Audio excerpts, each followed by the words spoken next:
waaw lu waral point de presse pour man lu ndaw la te sama collègue yi jaar nañ ci mooy ñun dañ nekk ay victimes si biir lu ne am ñoo xam ne su ñun ñii dañ leen torturer ñii ñu blessé leen am na ñoo xam ne ay seen bët yàqu na si ñii nekkatuñu góor ñii lu mat 85 personnes wala 84 personnes dee si ñu gis ay gars yoo xam dañ ñëw di politiquer suñuy mbir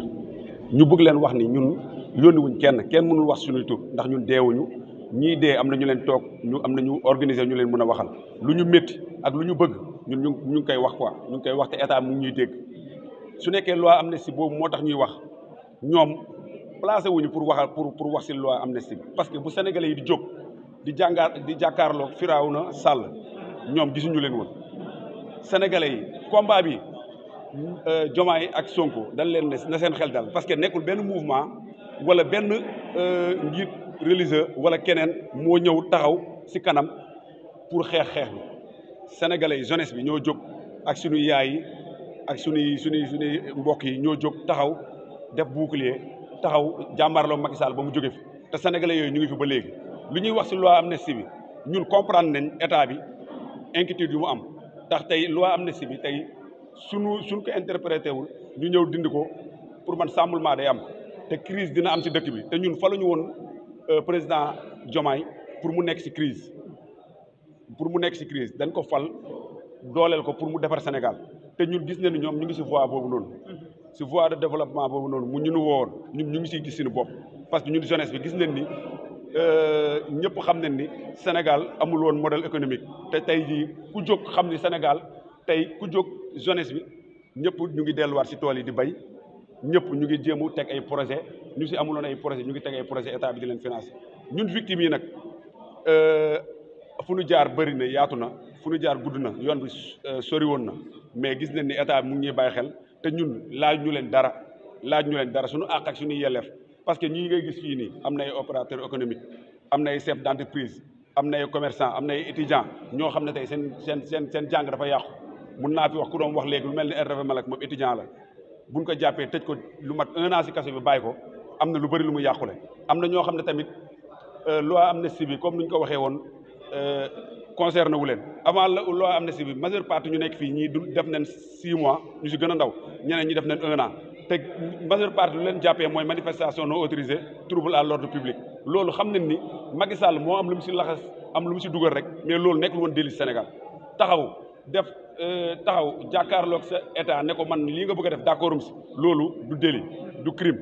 kon tey jii majeure partie bi suñ leen doom atte pour man dañ leen bàyyi dañ leen relâché parce que seen peine tëdd nañ ko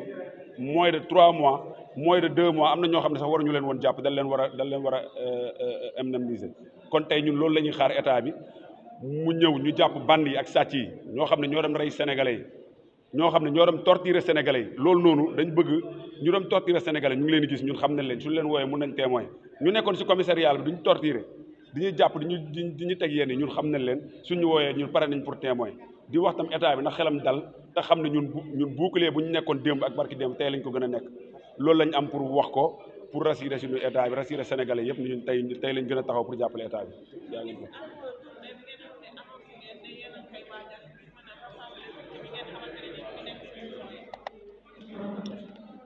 waaw tournée bi comme nu ko sama collègue bi waxee tournée bi ñu ngi koy waajal ndax ñun tey jii mun nañ ne 14 régions ak département yëpp am nañ fa ay représentants yoo xam ne ñun organiser wu nañ te am na ñu fa nekk ñoo xam ne tey am na ay séquelles yu ñuy dund kon ñun yoon la ñun ñuy dem gëstu leen xool ñoom lan la ñuy dund ñëw mettre leen relation ak état bi ñu jàppale leen ba seen inquiétude yooyu ñu am mu deñ loolu moo waral suñu tournée bi du leneen du tournée pour dara mais pour dem jege suñu mbokk yi ndax am na ñoo xam ne ñu ngi ba ñii nekk ba Tamba ñii nekk ba Ziguinchor ñii nekk ba Kédougou ministère yi fii lañ nekk ak affaire yooyu ñun ñoo nekk lien bi di dem ci ministère bi di leen wax lépp lu ñu am ci ay blessures ak yëpp ñun ñoo leen koy doxal ci état kii bi kon yoon la ñu dem xool leen ndax lu leen doon doxal ñu leen faj prise en charge yi avancé na wala avancé wul loolu waral tournée bi quoi. Politique de PASTEF, je suis en même temps membre du rassemblement des victimes de février 2021 en février 2024. Aujourd'hui, vous avez organisé une conférence de presse. Est-ce que vous pouvez revenir sur les points essentiels de Voilà, nous avons eu à organiser cette conférence de presse tout simplement pour essayer d'éclaircir un peu le point sur la question qui concerne aujourd'hui les ex-détenus politiques. Par rapport à la loi d'amnistie qui fait l'actualité et le Sénégal entier en a fait le constat. D'ailleurs, le mouvement Y en a marre s'est prononcé là-dessus en faisant une conférence de presse pour fustiger comme quoi que le gouvernement en place ne veut pas tout simplement valider la loi d'amnistie au sein de l'hémicycle. Nous, en tant qu'ex-détenus politiques, nous sommes les principaux concernés par rapport à cette loi d'amnistie. Aujourd'hui, nous sommes dans une position beaucoup plus importante de pouvoir nous prononcer sur la question de l'amnistie. D'ailleurs, lorsque nous étions dans la prison de Rebeuss, on s'est organisé entre nous en faisant des grèves de la faim, tout simplement pour exiger l'ancien régime de nous juger, parce que nous ne voyons pas pourquoi il nous tient depuis des moments dans cette prison de Rebeuss sans pour autant nous juger. Parce que nous, on se voit tout simplement comme nous sommes responsables de rien par rapport aux actes qu'ils ont mis à faire sur la personne de la jeunesse sénégalaise dans sa globalité. Aujourd'hui, le mouvement Y en a marre s'est prononcé sur la question, comme quoi que nous, on a peur d'être jugés. Ce n'est pas ça la question. Aujourd'hui, nous, ex-détenus politiques, si le peuple sénégalais fait un constat, avant même que les libérations massives ne commencent, il y avait la majorité parmi les ex-détenus politiques qui ont eu à se tenir devant les juges et ils ont été libérés. Aujourd'hui, les ex-détenus politiques, la majorité des Sénégalais aujourd'hui nous considèrent comme des gens qui sont violents, comme des voleurs, comme des gens qui ont tué, comme des gens qui ont saccagé les édifices publics ainsi que les matériels des entreprises privées. Aujourd'hui, nous, ex-détenus politiques,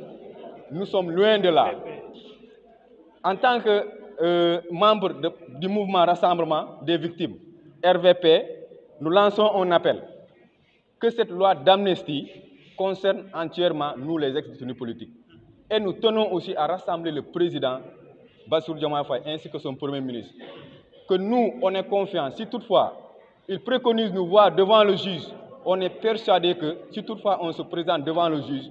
nous vaincrons car nous n'avons rien fait qui prouve qu'aujourd'hui, si on se présente devant le juge, on va retourner en Rebeuss. Contrairement à ceux-là qui ont fait des actes ignobles en honneur de nos personnes, c'est-à-dire en nous torturant. Nous avons subi beaucoup de tortures que ce soit au niveau des commissariats ou sur les mains de la gendarmerie plutôt. Donc ces actes qui méritent aujourd'hui d'être sanctionnés ne font pas le sujet sur l'actualité.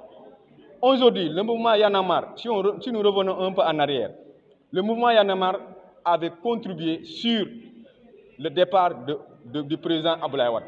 Lorsque Abdoulaye Wade avait déclaré que l'armée française doit quitter le Sénégal, c'est en ce moment que la France s'est affiliée avec ce soi-disant membre du groupe Y en a marre pour tout simplement essayer de mettre la pression, jusqu'à ce que le président Abdoulaye Wade a perdu les élections. Aujourd'hui, ça ne passera pas avec le nouveau régime Diomaye président. Nous, les ex-détenus politiques, nous sommes bel et bien conscients de tout cela. Et aujourd'hui, ça ne passera pas. Aujourd'hui, on n'a pas peur de se tenir devant la justice, tout simplement pour montrer que nous, on n'a absolument rien fait par rapport à ce que nous reprochent. Non seulement les chefs d'inculpation qui ont été retenus en honneur de notre personne, aujourd'hui ne fait pas de nous des criminels. Ce que nous avons eu à faire, nous avons tout simplement, nous sommes donnés tout simplement à défendre notre démocratie comme il se doit.